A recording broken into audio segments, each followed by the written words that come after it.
ஒரு மாதத்துடைய விடயத்தில் மக்கள் பராமுகமாக இருக்கிறார்கள் என்று நபி அவர்கள் சொன்ன மாதம். யா அல்லாஹ், இந்த மாதத்தில் அருள் பாலிப்பாயாக என்று நபி அவர்கள் துஆ செய்திருக்கிற மாதம். ஒரு அடியானின் நாமால் நல்லமல்கள் அல்லாஹ்வின் பால் உயர்த்தப்படுகின்ற மாதம் என்று நபி அவர்கள் சொன்ன மாதம். ரமதானுக்கு பின்னால் நபி அவர்கள் அதிகமாக நோன்பு நோற்று கண்ணியப்படுத்திய ஒரு மாதம். இப்படிப்பட்ட சிறப்புகளை கொண்ட ஒரு முக்கியமான கண்ணியமிக்க அருள் பொருந்திய மாதமான ஷாபானுடைய மாதத்தில் நானும் நீங்களும் காலடி எடுத்து வைத்திருக்கிறோம். ஆயிஷா ரலியல்லாஹு அன்ஹா அவர்கள் அறிவிக்கின்ற ஹதீஸ், கான ரசூல் ஸல்லல்லாஹு அலைஹி வஸல்லம் யஸூமு ஹத்தா நகூல் லா யுஃப்தர் வ யுஃப்தர் ஹத்தா நகூல் லா யஸூம் ஃபமா ரஅய்து ரசூல் ஸல்லல்லாஹு அலைஹி வஸல்லம் இஸ்தக்மல சியாம ஷஹ்ரின் இல்லா ரமதான் வமா ரஅய்து அக்ஸர சியாமன் மின்ஹு ஃபி ஷாபான். நோன்பை விடமாட்டார்களா என்று சொல்லும் அளவுக்கு நபி அவர்கள் நோன்பு வைப்பார்கள். நோன்பு வைக்கவே இல்லை என்று சொல்லும் அளவுக்கு நோன்பு பிடிக்காதவர்களாகவும் இருந்திருக்கிறார்கள். நபி அவர்கள் ரமதானை தவிர முழுமையாக வேறெந்த மாதத்திலும் நோன்பு நோற்று நான் கண்டதில்லை. அதேபோல் ஷாபான் மாதத்தை தவிர வேறு எந்த மாதத்திலும் நபி அவர்கள் அதிகமாக நோன்பு நோற்று நான் பார்த்ததில்லை என்று ஆயிஷா ரலியல்லாஹு அன்ஹா அவர்கள் அறிவிக்கின்ற இந்த ஹதீஸை பார்க்கிறோம். உஸாமத் இப்னு ஸைத் ரலியல்லாஹு அன்ஹு அவர்கள் அறிவிக்கின்ற இன்னும் ஒரு ஹதீஸ் இந்த மாதத்தின் சிறப்பை எங்களுக்கு அழகாக விளங்கப்படுத்துகிறது.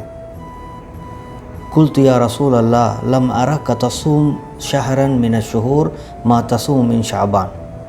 யா ரசூல் அல்லாஹ், ஷாபான் மாதத்தை போன்று வேறு எந்த மாதத்திலும் நீங்கள் நோன்பு நோற்று நான் கண்டதில்லை என்று உஸாமா ரலியல்லாஹு அன்ஹு அவர்கள் நபி அவர்களை பார்த்து கேட்கிறார்கள்.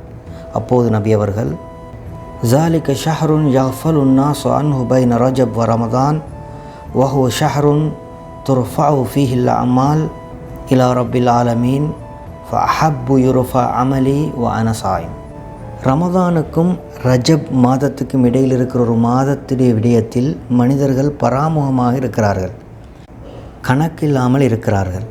அது எப்படிப்பட்ட மாதம் என்றால், அந்த மாதத்தில் ஒரு அடியானுடைய அமல்கள் அல்லாஹ்வின் பால் உயர்த்தப்படுகின்ற மாதம். என்னுடைய அமல்கள் நான் நோம்பாளியாக இருக்கின்ற நிலையில் அல்லாஹ்விடத்தில் உயர்த்தப்பட வேண்டும் என்று விரும்புகிறேன் என்று நபி ஸல்லல்லாஹு அலைஹி வஸல்லம் அவர்கள் சொல்வதை பார்க்கின்றோம். முன்பின் பாவங்கள் மன்னிக்கப்பட்ட நபி அவர்கள் அவருடைய நாமால் பட்டோலை அல்லாஹ்விடத்தில் உயர்த்தப்படுகின்ற போது நோன்பாளியாக இருக்க வேண்டும் என்று விரும்பியிருக்கிறார். இந்த மாதத்தில் எமது பட்டோலை அல்லாஹ்விடத்தில் உயர்த்தப்படுகின்ற போது நாங்கள் நோன்பாளியாக இருக்க வேண்டும் என்று நானும் நீங்களும் ஆசைப்படுவோம். முடியுமானவரை இந்த மாதத்தில் அல்லாஹ்விடத்தில் நோன்பு நோற்றவர்களாக, அதிகமாக நல்லமல்களில் ஈடுபட்டவர்களாக, பாவச் செயல்களில் இருந்து முற்றுமுழுதாக தவிர்ந்தவர்களாக அல்லாஹ் என்னையும் உங்களையும் பாதுகாக்க வேண்டும். நானோ நீங்களோ ஒரு பாவச் செயலில் ஈடுபட்டு கொண்டிருக்கின்ற போது எமது பட்டோலைகள் அல்லாஹ்விடத்தில் உயர்த்தப்பட்டு விடாமல் இருப்பதற்காக. இது ஒரு அருள் பொருந்திய மாதம், கண்ணியமிக்க மாதம். இதில் நபி அவர்கள் நிறைய பேர் பொடுபோக்காக இருப்பார்கள், கவனம் இல்லாமல் இருப்பார்கள் என்று எச்சரித்திருக்கிற மாதம்.